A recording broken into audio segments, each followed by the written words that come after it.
Hello,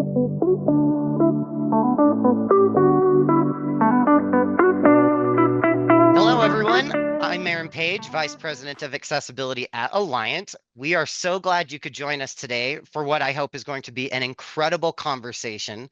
Today's talk is part of an ongoing one-on-one series where we connect with fellow accessibility ambassadors, champions, and evangelists to hear from them and learn from them as we work to strengthen our own accessibility programs.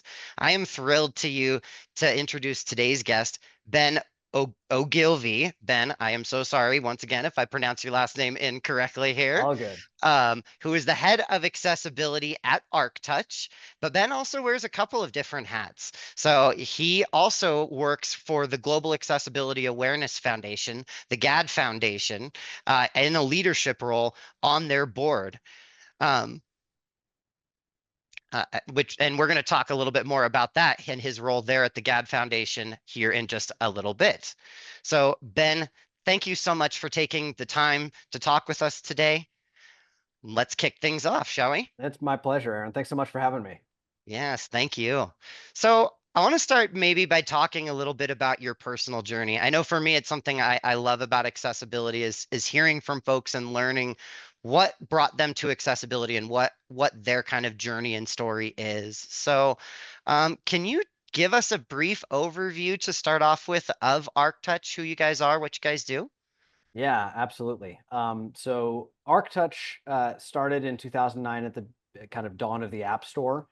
We started as an iOS engineering shop, and over the years evolved to do Android, and then uh, other things: IoT, wearables, web, car infotainment, in-flight entertainment, XR, you name it. And we get to work in all different industries with everything from Fortune 500s to innovative startups around the world. And we just get to build really cool stuff, which is really fun. And my job is to make sure that we build whatever we build for our clients in a way that works for everybody. Um, you asked about how I got my start in accessibility. I was in 2009. I was working for Apple in kind of an IT support and retail operations role, and my dad was training for a bicycling race for his 60th birthday, and he came around a corner in our neighborhood and collided with the delivery truck and became quadriplegic. And so I flew home to help retrofit his computer so he could keep his job. And it was way harder than it should have been. And, I thought, what do people do if they don't have a computer nerd in the family? Something that's already life changing shouldn't also have to be career ending. But, there we were. He was able to keep his job for another, I think, 7 years until he chose to retire. Um, and I stayed on at Apple for a few more years after that, but I decided I wanted to be closer to building product. So I joined ArcTouch in 2013 in a product management role. And I was kind of doing stealth accessibility for a number of years around the edges. As long as nobody asked questions about timeline or budget, I just tried to make sure that we could make things a little bit better along the way as we were building whatever our clients needed built. And then in 2019, my wife and I had our first son, and uh, the day after he was born, he started having seizures that wouldn't stop. And we came to find out that he had had a brain injury before birth, and that resulted in epilepsy. And so when I got back from the ICU, I told my management, "Hey, this is not something I can kind of be doing on the side anymore. I'm going to be doing this work for the rest of my life." And I kind of frankly said, I can do that work here or I can do it elsewhere, but I need to be doing this work. And they thankfully said, "Do it here." They pulled me off of all my other projects and gave me the space and the team to build a program around building apps accessibility first for our clients.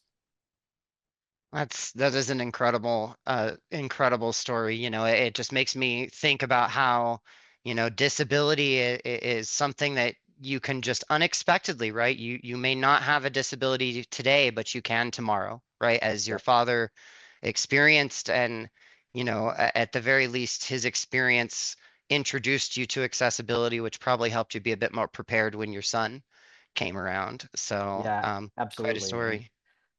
and I kind of I kind of tell people I'm the extreme definition of sandwich generation. I've got a parent and a child who have lived experience, and so you know my job is now to help talk to our clients who maybe haven't had that personal connection yet. We all will at some point, whether we age into it Right. ourselves or we have a family member or someone we care deeply about who comes into contact with disability either temporarily or longer term. My job is to just help our clients make that connection and understand how it's not just a compliance thing, but it really can be a mechanism for making sure their products reach the largest possible audience, and that they're kind of future proofing it for themselves and anyone else that they want to keep as a client longer term. Right. Absolutely. I agree. Kind of on that thread, I would be curious, as the head of accessibility at ArcTouch, what does a day in your role look like, kind of start to finish? Every day is a new adventure. One of the great things is, like I mentioned, we get to work in almost every possible industry. And the ways that accessibility makes sense and fits into one client's industry and where their product sits, whether they're fully consumer facing or whether they're more upstream in somewhere in the middle of an enterprise workflow, differs in some ways, and then there's a lot of similarities as well. So, my day starts with kind of catching up on what's going on in the various projects we have in flight. Uh, I'll check in with our teams who are doing the work day to day for our clients and see if they've got any blockers or anything that needs escalation. Then I spend a lot of time talking to both existing clients and new clients, um, depending on where they are in their journey of accessibility maturity, kind of meeting them where they are and helping demystify it to a degree, Yep. and helping connect them with the right next step in that journey, whether it's kind of the initial conversation around what is accessibility, why does it matter, why is it more than just a compliance requirement, what are the benefits to business, what are the legal considerations, where they're doing business, and all of that. And then on to clients who we've been doing this work with them, kind of alongside them for a number of years, and how do they kind of continually improve in their process. And so I kind of wear a combination of uh, education, development, delivery, and community engagement hats, kind of all rotating throughout Yep. the day. Sounds very familiar. I Yeah, think being a head of accessibility at an organization usually means you are our chief accessibility evangelist and an educator, right? All yep, rolled into one, a teacher. So yep, definitely rings some bells with me for sure. yeah, for sure. Let's move on now and talk a little bit about GAD, Global Accessibility Awareness Day. It's coming up on May 15th. So, Yep. for those who aren't familiar, can you give these folks an overview of what Global Accessibility Awareness Day is? Yeah, for sure. So in 2011, I think it was, and somebody will probably correct me if I've got the year wrong. Joe Devon was a developer who his own father was going through some age-related acquisition of disability, and he was frustrated watching someone he looked up to and who he saw as a brilliant man unable to do his own banking, and he felt that that was just unacceptable. That the bank where his dad was banking didn't think about accessibility, and Joe wrote a blog post on a MySQL blog at the time that said accessibility needs to go mainstream for developers now. And that blog post kind of blew up and got picked up and amplified. He partnered up with Jennison Asuncion, who is accessibility evangelist and has been for many years. And they partnered up and put together this day of awareness that they thought was going to be a 1 year thing. And it got a huge amount of traction in its first year. And then people immediately started asking, what are we doing for next year? And it just ballooned into this huge thing that got hundreds of millions of kind of engagements every year since then, to the point where major global brands now change their homepages on Global Accessibility Awareness Day. Apple and Nike and Microsoft all have big events focused around GAD. They often have accessibility related product announcements that come out at that time. And it's just become this incredible movement of awareness that all started with a little blog post about 14 years ago. That's incredible. I actually did not know that Yeah. Global Accessibility Awareness Day spawned from a single article, right? Yep. Just shows you never really know, right? Just speaking Yeah. up about accessibility can make all the difference. Yeah. Um, well, as we are here at another Global Accessibility Awareness Day, as you think back on the last year in accessibility, are there any victories or losses, steps forward or backward, things that kind of resonate with you that happened over the last year? Yes. I mean, I will say, and Joe Devon, founder of GAD, became a mentor of mine a few years ago, because he had built a digital agency that focused on building accessibility first products. And um, I heard him speak a number of years ago, and he said, when I started my company, I expected to come into an environment where all these brands and big companies, multinational companies, had these large, mature accessibility teams, and I was really disappointed to find that I had basically no competition, and that even these massive teams and huge multinational organizations still didn't know what accessibility was really about, or many of them didn't. Um, since then, I will say that the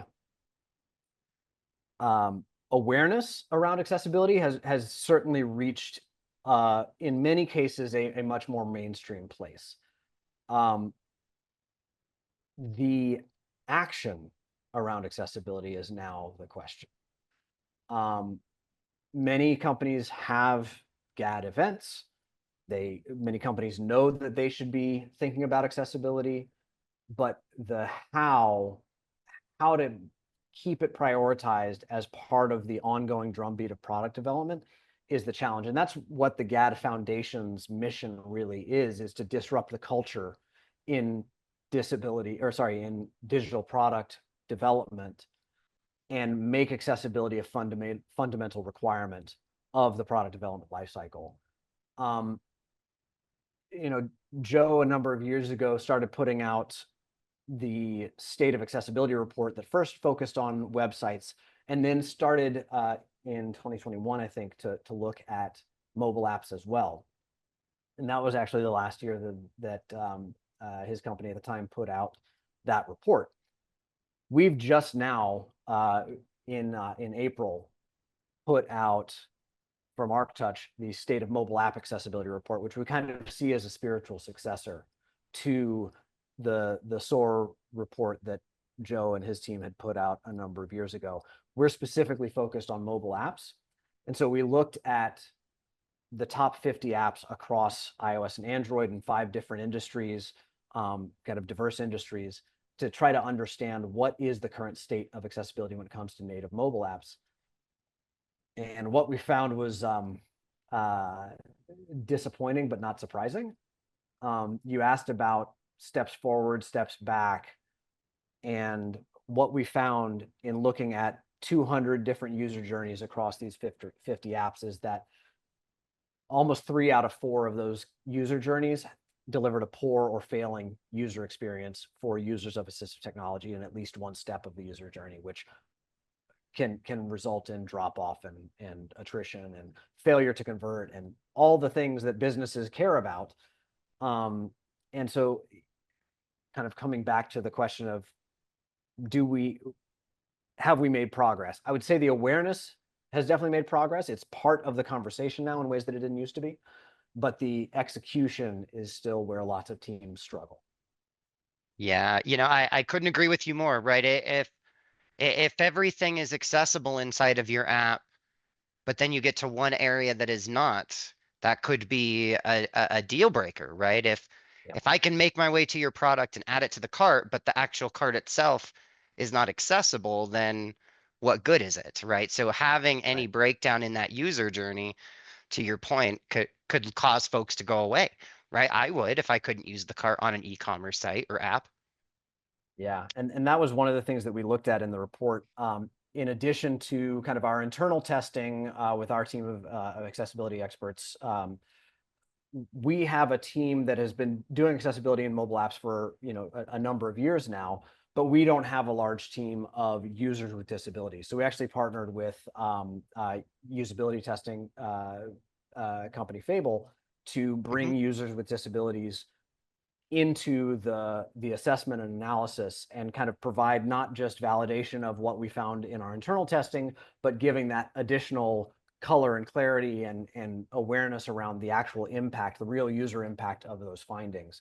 And that's what we found is that, when an app is really only as good as its point of highest frustration. Yep.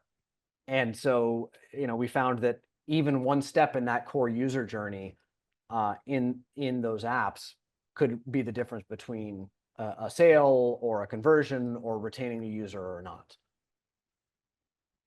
That makes absolute sense. Excuse me one moment. Had to cough real quick. Sure. All right. So one last question for you in regards to GAD before we kind of move on here. So you're a member of the GAD Foundation. I will say that's an organization I actually wasn't all that familiar with either. Can you tell us what the GAD Foundation is, what they do, and kind Mhm. of what your role with them is like? Yeah, so I am on the board of directors of the GAD Foundation. The board has members like me who come from different organizations, and we serve a 3-year term on the board. And we try to bring the message of GAD and the kind of amplification of accessibility outside of just the accessibility community. Lots of incredibly skilled, talented, passionate professionals all working on accessibility. But we find that the most important thing is that we can't just be preaching to the choir of people who already recognize the value of accessibility. We've got to be talking to the business leaders. We've got to be talking to the founders and engineers and designers who haven't heard about it yet and don't know what it's for, and maybe or maybe if they have heard about accessibility, see it as something that slows them down in their creative or development process. So our message, our mission with the GAD Foundation is, as I mentioned, to disrupt that culture of digital product development. We do that through a number of different initiatives. One of which is every year we hold the GADDI Awards, the GADDIs, where we recognize digital products that have been developed over the last year with accessibility as a foundational component, and that involved users with disabilities at every step of the product inception through design and development, testing and delivery. We just recently, the GAD Foundation partnered with WebAIM to put out the first annual global digital accessibility salary survey to help companies recognize what accessibility professionals do currently and what they should get paid, what they earn. One of the great findings there was that within the accessibility profession, at least, people with disabilities earn more than their non-disabled counterparts, which is kind of counter to more broadly a lot of what the data shows, that people with disabilities often earn less than their non-disabled counterparts. So it's good to see that on average, at least within the accessibility community, that disability representation is present and is that lived experience is compensated monetarily in a way that really shows that value. Um, and the other thing that the GAD Foundation does is help amplify those events that are being held around the world uh, within organizations, either publicly or privately, to to recognize and raise that awareness of accessibility within those organizations. So if people go to accessibility.day, we're now a little bit out from May 15th of this year. So we start to see more and more, and we'll continue to see until basically until day of, we'll continue to see more and more events show up on that website for events that are happening all around the world. And so that's one of the other aspects of GAD Foundation. And then the last one is the GAD Pledge, which every year GAD Foundation works with one organization that takes a pledge to make, and it's typically something like a foundational uh, framework or platform that many developers use across products and across companies. GAD Foundation will work with that framework to make that foundational platform more accessible, so that that's kind of a key leverage point in the building of accessible products, is that the building blocks become more accessible, and therefore teams that may not even know um, as much about how to build accessibly get the benefit of those building blocks being more accessible themselves. That's fantastic. I couldn't agree with you more, right? If you can work with the platform developers and vendors to Mhm. ensure that the platforms themselves are accessible and promote developing accessible content, it makes all the difference, right? We at Alliant work quite closely with Shopify on the accessibility of their platform, and if you are creating a website kind of out of the box, it has a lot of those accessibility enhancements baked right in, and it's a great way to get accessibility at scale. Yeah. Well, so funny you mentioned accessibility kind of in the creative process. Let's talk a little bit more about that. You mentioned this already, but how aware would you say your clients are about the accessibility of websites and mobile apps? Are more clients asking about it, would you say? Yeah, I would say that, in the 15 going on 16 years that I've been doing accessibility work in some capacity, and certainly in the 12 years that I've been at ArcTouch, it used to be that I would bring up accessibility in the early kind of scoping conversations and just get blank stares for the most part. Hmm. And I would kind of have to start at the beginning in discussing what accessibility is and what it's about. Um, Now it is much more common that the questions that I talk through with clients are not as much about the what and much more about the how. How do we make sure the timeline accounts for it? How do we involve users with disabilities in the early process? How do we do that in a way that maintains project velocity and is balanced with the other deliverables and timeline requirements and everything else? How do we make sure that accessibility is included and doesn't fall by the wayside um, in a fast-paced uh, product development environment? And so it's great to see that those conversations have moved along. Certainly, there are some clients who are still very much new to it, and we'll probably talk about this more later, but are getting a very um, rude awakening or wake up call with the European Accessibility Act coming down the pike here in very short Right. order. This summer. And suddenly they're realizing that it does apply to them. And so there's a bit of a scramble at this point on how does that get operationalized in a sustainable way. So we have, I will say I have more conversations around operationalization and kind of maturity and sustainability. Um, so I count that as a win, even if there is, if even if there are fire drills along the way. Yeah. Yeah, no, I agree. I mean, it's You're moving beyond that 101 level of what is accessibility and why is it important to how do we implement it, right? And Yep. I agree. It sounds like progress to me. Yep. Talking about accessibility in the design process, would you say is accessible design becoming a standard expectation, or is considering accessibility in the design process something you still really have to emphasize to clients? Um, it really does depend on the client. It depends on whether they've had that light bulb moment and really believe in the value in aligning accessibility first, in aligning an accessibility first approach with the other business metrics and approaching it in a sustainable way. Because the least expensive way to approach accessibility is in the requirements and the design. Right? The most expensive way to do it is to retrofit it after the fact.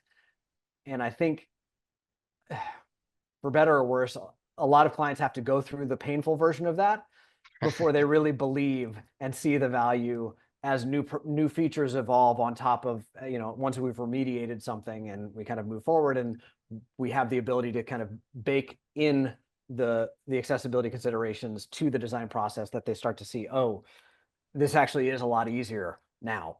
um, and so I would say, for some clients, it's a hard and fast requirement. It's right there from the beginning. Others, we do still find it's kind of we'll do that in the next sprint sort of thing. And that's Yep. what causes the cascade and the snowball. And um, one thing that we really appreciate, we've worked with Alliant for a number of years. And one of the things that we really appreciate is the way that y'all have worked with us to establish kind of a just-in-time assessment approach. As we're going through sprints, we can deliver small bits of functionality over to y'all, that we may have missed things in our own design and development processes. Even though we have a pretty robust process internally, we're always going to miss stuff. Um, and so we appreciate the kind of ability to iterate and turn those things around in more real time when the designs or the code is freshest in the team's mind, versus something that is addressed months later when maybe the team has turned over a bit. We've had some new faces come in, or that section of the code is no longer really hot. um, Right. I think that more agile approach to accessibility is really the way it has to be done to make it sustainable. Yeah, yeah, no, I completely agree. From my experience, when a customer says, here are 200 issues, can you check to see if they're fixed? Right. Usually that doesn't go very well. Whereas a Mhm. customer who says, here are 10 issues, we've just been working on this one little section, we just made modifications to fix it. Can you make sure it was done right? Right. And doing it in those bite-sized chunks and that agile approach just tends to be so much more effective and cost effective, right? Saves time, Yeah, saves money. absolutely. So let's talk for a minute about challenges. What kinds of challenges do you face when advocating for accessibility? It's mostly the usual suspects. It's either the misconception that it's too expensive, or that it is something that can be caught in QA and added in. Uh, you know, I think in a lot of cases, those misconceptions come from just a lack of awareness, or a lack of exposure to the human impact of inaccessible experiences, or I'm going to say the comparative approach of the the cost of fixing later versus kind of doing it from the beginning. We get a lot of either it takes too long, it slows us down, it costs too much, or the really challenging one is we've got such a small user base. We don't have any users with disabilities who are using our product, so we don't really need to do this. Right. And I often come back to the story about my dad, global real estate executive who one day was using products a certain way and overnight needed to use things a completely different way. So on the one hand, yes, you probably within your 100-person user base have people with disabilities who just haven't disclosed that to some degree. Right. Or if not that, if you want your product to be retained and renewed, if you don't, the highest cost for users is acquiring new users. If you lose users because you haven't made a product accessibly, you always have to go out and bring in other new non-disabled users to kind of backfill that loss. Versus if you build accessible products, you get to retain everybody as long as you've made a great product, um, regardless of how their needs may change over time. Sure. So I think those barriers are just a matter of nobody. I don't think anybody wants to do the wrong thing or wants to exclude people actively. Most people don't. It's just a lack of awareness and lack of exposure and experience, um, that drives some of that those misconceptions.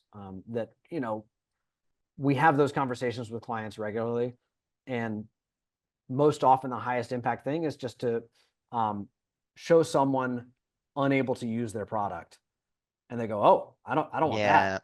Yeah. I don't want that to be the experience for anybody. Yeah, let's do that better." And I find that that's the quickest way to overcome some of those barriers is to just Show give them. people a little bit of awareness. Yeah, I agree. The power of the screen reader demo was one of the first Hmm. things I learned when I started working in accessibility as a blind person. I can spend an hour trying to explain why it's important to make a document accessible, but if I spend 5 minutes showing you what it's like when a document is not accessible, that tends to be much more impactful, right? Yeah, So couldn't agree with you more. yeah, Um, well, one last question on this topic. So, how do you go about balancing accessibility with innovation when you think about how rapidly technology advances and oftentimes yeah. the latest and greatest isn't accessible quite yet, right? How do you balance Right. that? How do you address it? There's a number of different aspects to that. One of which is often when you design for there's a great quote from Yuta Treviranus, who is the head of inclusive design. No, I'm going to butcher her title. She's at OCAD University, and leads an inclusive design uh, program at that university. She has a great quote that is along the lines of, when you design for the margins, you get the middle for free. Um, and really, how that translates is that when you think about the extreme use cases on the outsides of the bell curve, you derive those insights of the highest innovation approach to a way to build a thing, and then you get the middle of the bell curve for free, in solving those extreme use cases.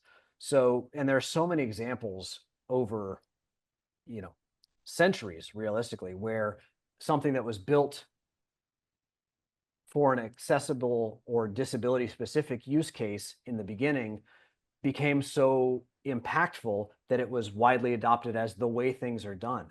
Um, Right? They and even have a name so, for it, the curb cut effect. exactly. Yep. Um, and there's, text messaging began as a disability accommodation. Um, you know, podcasting, all of these, like, there's just so many things. The typewriter began as a blind accommodation, and that Hmm. became keyboards and computers and all of those things. Like, accessibility really can be a driver of innovation if you frame it correctly. And so, in the same way that kind of involving users with disabilities at the inception of a product requirement, um, can drive the most efficient implementation of accessibility. It can also drive the most flexible or most robust thinking around how your product is going to serve multiple use cases and innovate in a crowded market.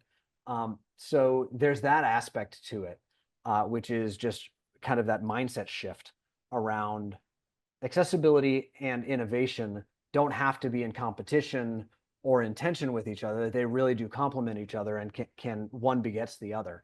Um, and in other cases, um, where we're working on something, for example, we've got clients who are, exploring spatial computing. We don't have anybody that's really don't jumped in with both feet just yet. Spatial computing is one of those spaces where uh, the way that you approach accessibility is not yet standardized. A there's a number of groups like XR Access working on best practices around uh, what does it mean to be accessible in a 3D immersive experience. Mhm. Um, and I really appreciated the To way be that when Apple determined. Vision Pro came out, Apple did Apple's thing and provided accessibility APIs in the 1.0 release of their Vision Pro SDK, which no other headset provider had done. So that at least there's a baseline standard of common behaviors and things that users know to expect in that spatial experience. And each experience is not being kind of invented by whole cloth um, uh, in each app independently. So I'm hopeful that those areas of new innovation are being considered with accessibility as a foundational component more so now than they were when, for example, the web was uh, first created or when mobile apps first started. I'm hoping that future generations of innovative technology are more considered for a broader range of users. And I think you're right, right? Apple is such a great example of that, right? They're a huge innovator who has taken their commitment to accessibility very seriously. And I know and many other blind folks that I know, we're all very kind of eagerly anticipating a lot of the accessibility features and tools and assistive technologies that are likely going to come down later on down the road as a result of a product like the Apple Vision Pro, right? To Yep, be able to wear a headset absolutely. and have it guide you around or read your microwave, things like Hmm. that. It's an exciting time to Yeah. be somebody with a disability. All right. Well, let's talk about accessibility as a business differentiator next. Get a little bit onto the business side of things. So, first question here is, do you consider ArcTouch's commitment to accessibility to be a business differentiator for you guys? I really do. I will say there's not a ton of creative agencies that do the breadth of kind of custom design, custom development work that we do, who also have invested, you know, many years towards building an accessibility first practice.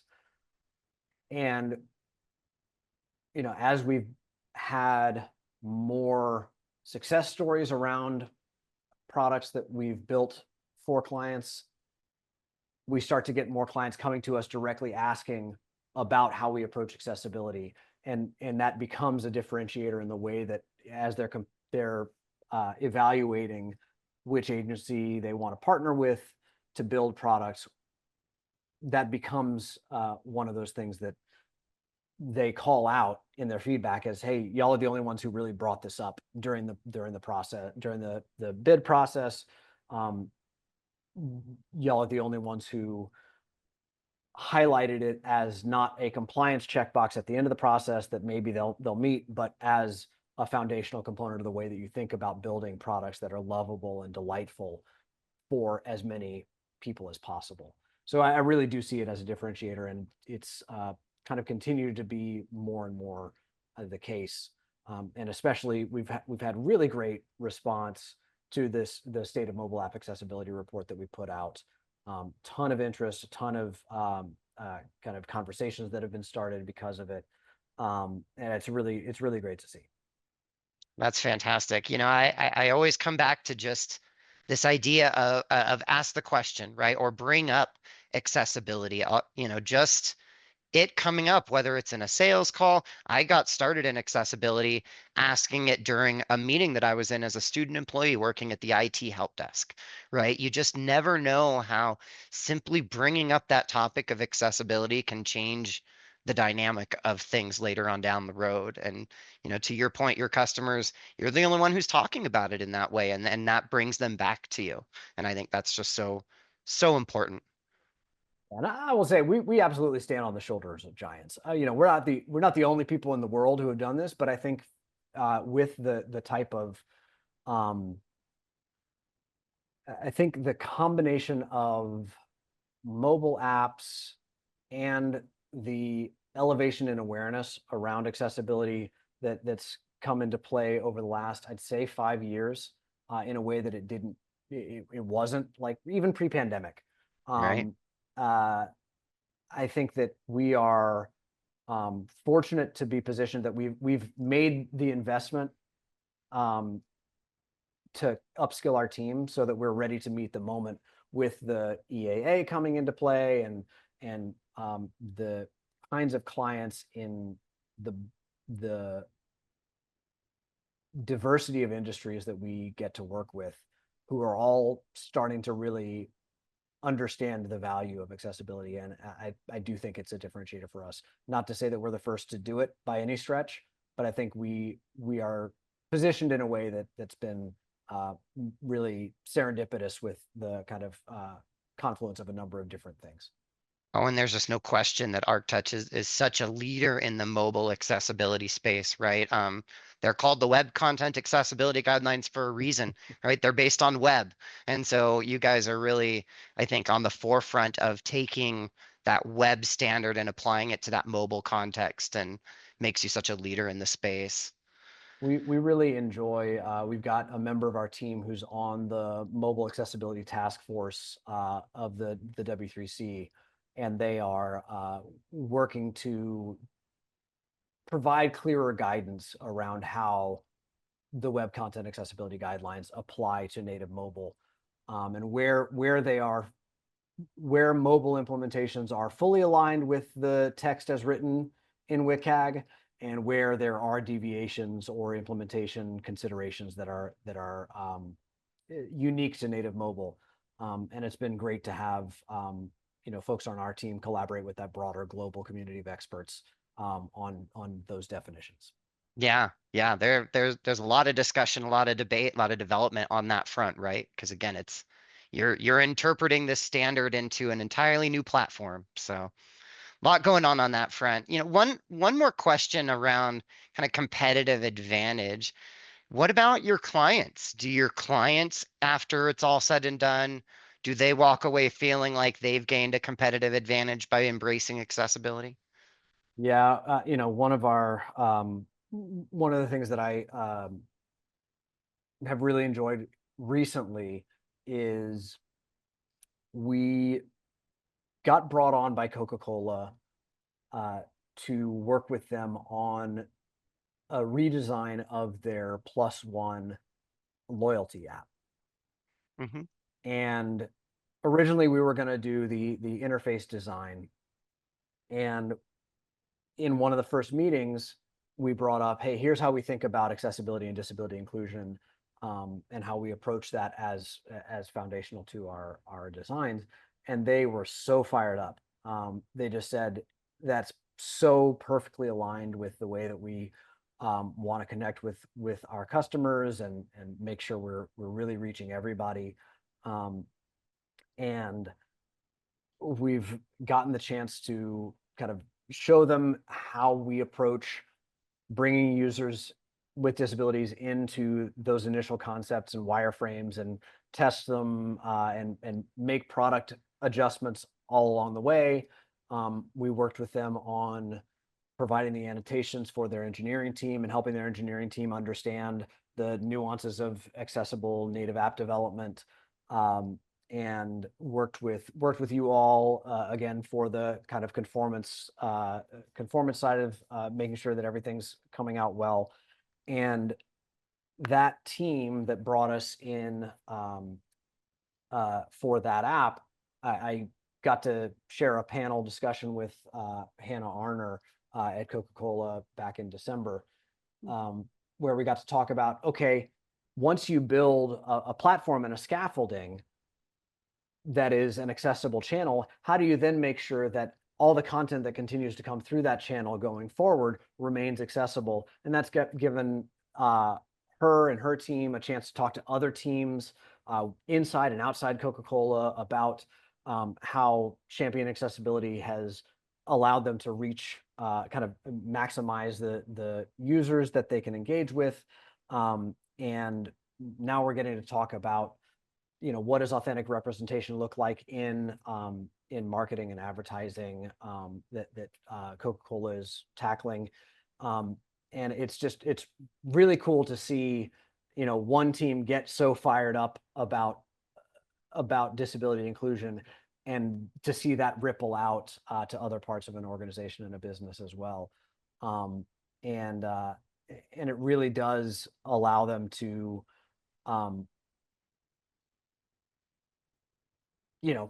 both from a commercial standpoint and from a storytelling standpoint, they get to do good work and then brag about it, which I think is the Right? coolest thing.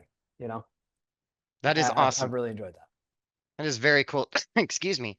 That is very cool to hear about, accessibility and disability access being considered beyond just let's make our website accessible, let's make our mobile app accessible, and starting to think about the way we market, right? The way that we promote our products, organizational accessibility. That is also such a very important thing. So it's great to hear about a huge organization like Coca-Cola really embracing it beyond just that baseline level of accessibility, right? Your websites, your apps, your docs, that kind of thing. Well, let's move on. So we've got the EAA coming up this summer. So let's spend a little bit of our remaining time talking about global compliance trends. Um, so again, with EAA coming up, how is ArcTouch addressing global compliance obligations like the EAA or AODA, different global requirements like that? Yeah, I mean, one of the best news is that in large part, most of the requirements of the ADA, the AODA, and now the EAA and other regulations, many of them in large part point back to that international standard, the Web Content Accessibility Guidelines. And yes, there's some Yep. interpretation that has to happen for how that applies to mobile, but many of our clients, because we've been working with them on the United States side of the house for how to make their US based apps accessible, they're already, well on their way for meeting the requirements of the EAA. There are aspects of the EAA that go beyond WCAG that are more around operationalization Mm-hmm. and how accessibility and disability inclusion are baked into in a sustainable way the steps of the product development life cycle. How do you kind of measure and have documentation and proof of conformance? And that's one of the things that we work with Alliant on, is the kind of proof of work around building accessible products, and whether that takes the form of a VPAT accessibility conformance report or a letter of conformance or something like that. There are aspects of the EAA that also are really the client's responsibility to own and operationalize and kind of bake into their organization. And so we've gotten to kind of advise clients on what's within the scope of the work that we're doing for them, but it doesn't end there. They can't just think, okay, ArcTouch has accessibility handled, we don't need to worry about it. It's important that they understand that everyone on their team has a role to play in both maintaining the accessibility of the products that we build for them, or the content that comes through those digital channels, but also more broadly within their organization. What do they need to take ownership of for being in line with those requirements? Uh, I think that we've got we see other agencies that I think have we see other agencies that are advising clients right now on using things like web overlays as a shortcut to what they think is EAA compliance. Right. Um, and the EU Commission has actually put out a statement that has said that's not going to cut it. And so I think we are fortunate that we've done the work for enough years now that we have been able to put our clients into uh, reasonably good position, or at least a number of our clients into reasonably good position. And then that allows us to look at both the requirements as they evolve, or work with that client's legal team to understand what are the nuances of the requirements in a given EU member state, or Right. who's responsible for enforcing that, and who do they need to report to, um, and how do they need to report. It doesn't feel like a fire drill, um, because we're able to be in a position where there's the time and the bandwidth to look into those specific nuances, which I think is really helpful. Such a good point that, one of the points that I always like to mention when talking about the EAA is, it's up to each of those member states, right? Those individual nations within the EU to decide what the procedure is, what the penalties are, who the governing body is, what's the process for filing grievances, all of that, right? And Yeah. so it's something you really have to be mindful of what all nations inside the EU do you do business in and understand those different requirements for each. On that point, um, apologies. So are you seeing more discussions about accessibility specifically with European customers? Are you Oh, hearing for more sure. from folks in Europe because of EAA?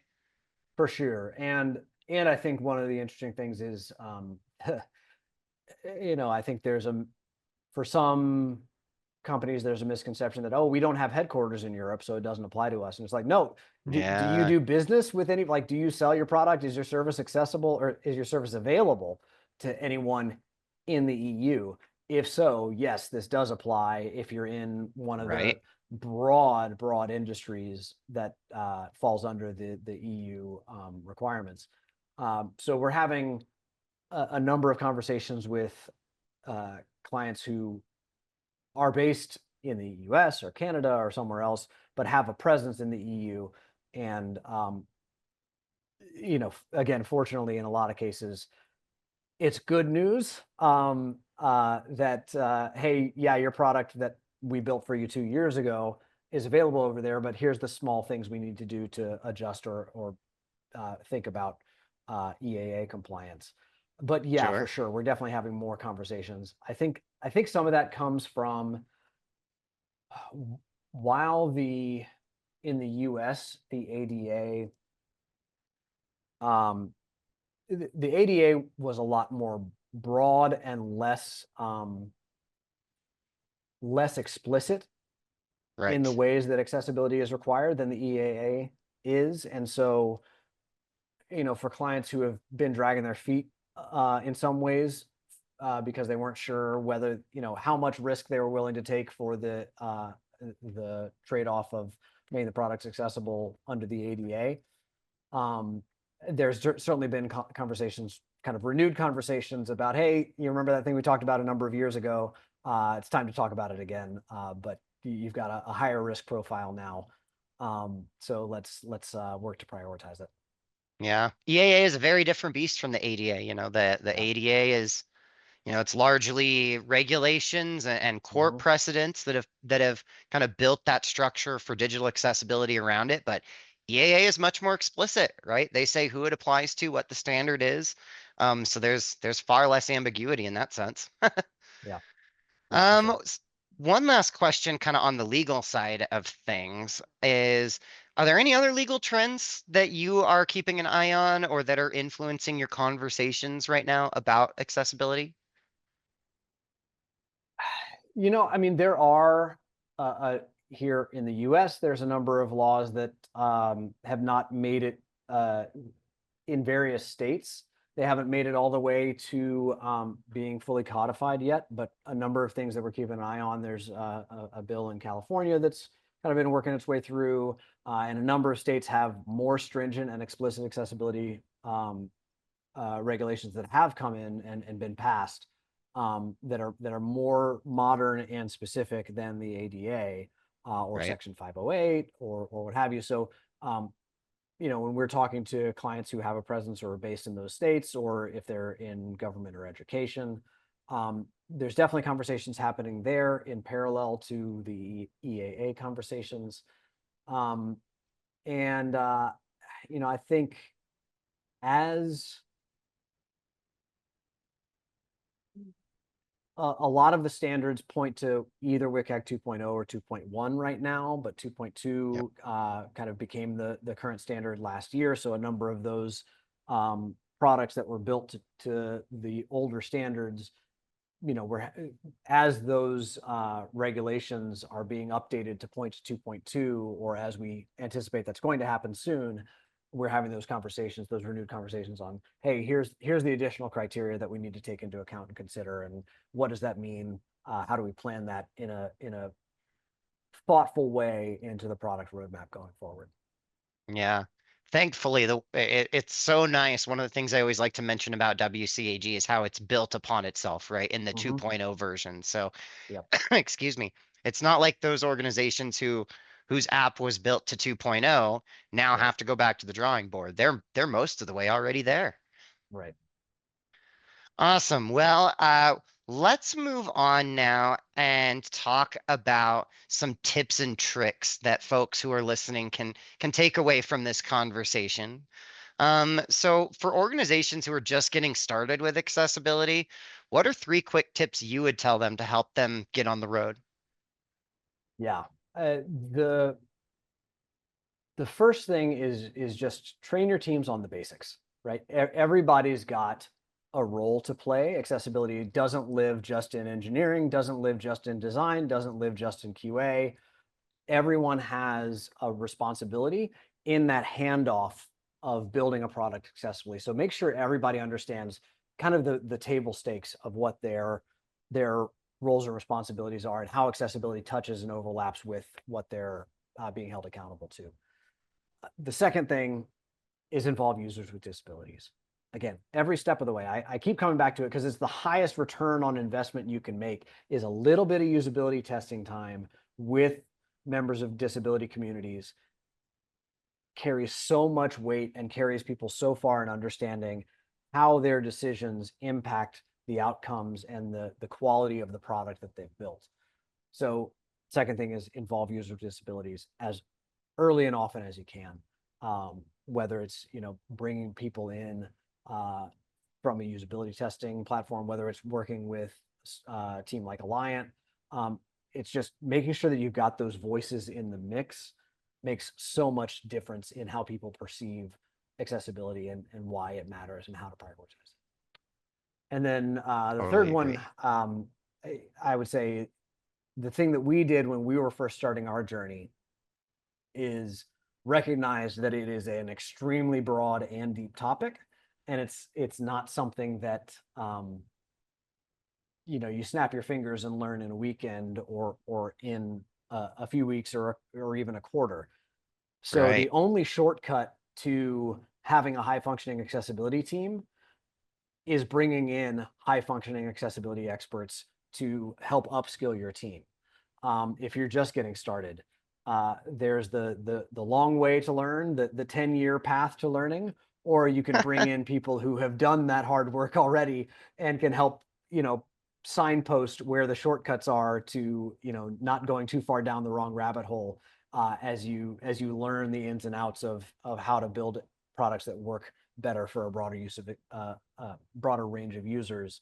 and how assistive technologies work. So that'd be the third one is if you're just getting started, um, the best investment you can make is um, not learning the long path, but bringing in people who really have been there and done it and can help your team uh, get to a level of competence faster.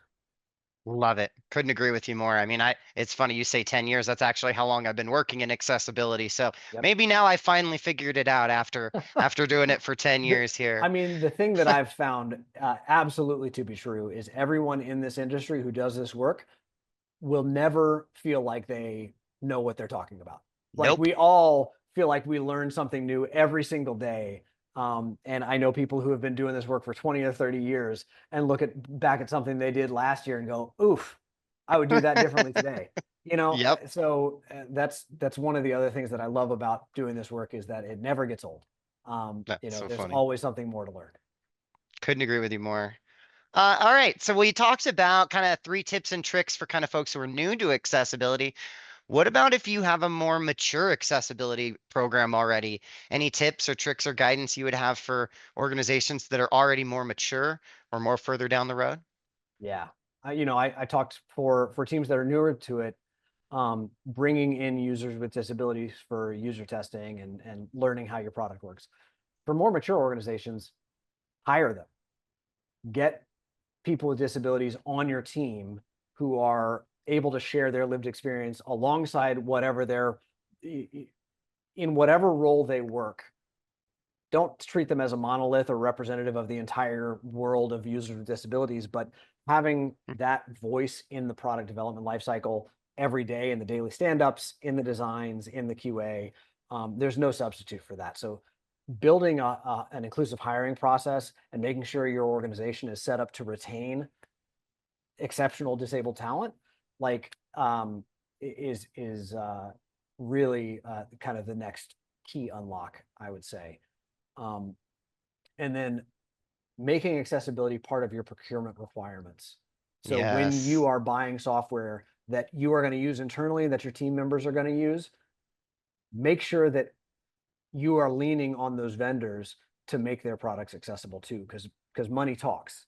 And Yep. so the best way to enable the flywheel of more accessibility in the ecosystem is by voting with your dollars. And when you're an organization that's more mature and you're building things accessibly, if you also turn around and say, I'm not buying your product if you don't make it accessible, it makes a difference. And the more that companies hear that from their customers, the more they're going to be incentivized to do the work too.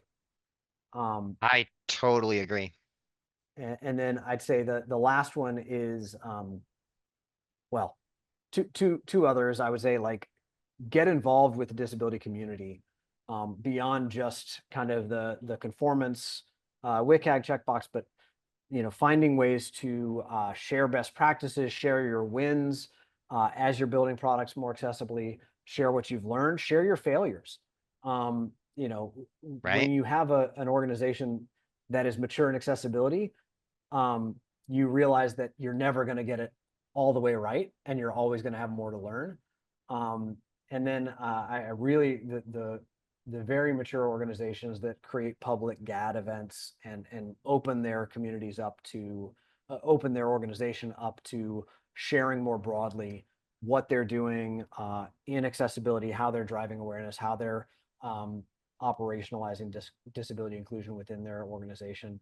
Um, I think those are all things that mature organizations can be doing to kind of pay it forward and enable the next uh, cohort of organizations, the next generation of organizations to take another step along that maturity roadmap as well.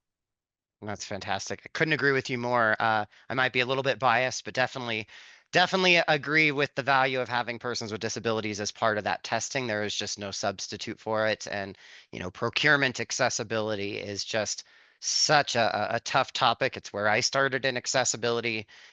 We could do a 1 or 2 hour talk on that alone right here, right now, right? Yep. It is not an easy thing to do by any means. All right. Well, one last question for you, and then we can wrap this up. How can people keep in touch? How can people connect with you or learn more about ArcTouch's accessibility efforts moving forward? Yeah. Uh, Anyone that's interested in having a conversation, I love talking about accessibility. I mean, there's no dividing line between work and personal because of kind of how it affects my family personally. And so I'm happy to have a conversation with anybody and everybody about accessibility. So, people can connect with me on LinkedIn. I've got a button right there that says book an appointment, and they can grab some time with me to just talk about whatever. I'm thrilled to discuss it. Um, uh, on our blog on the ArcTouch website, we've got a number of articles that we've posted over the years on kind of accessibility learnings. As we've kind of taken our steps forward in maturity, we've got a lot of content there. We also have a newsletter people can sign up for. They can definitely go check out our State of Mobile App Accessibility Report, which is if they go to arctouch.com/SOMAA, arctouch.com/SOMA, State of Mobile App Accessibility. They can grab the report there. And then lastly, taking off my ArcTouch hat for a second and putting on my kind of more broad community hat. I also run one of the co-organizers of the Accessibility New York City meetup.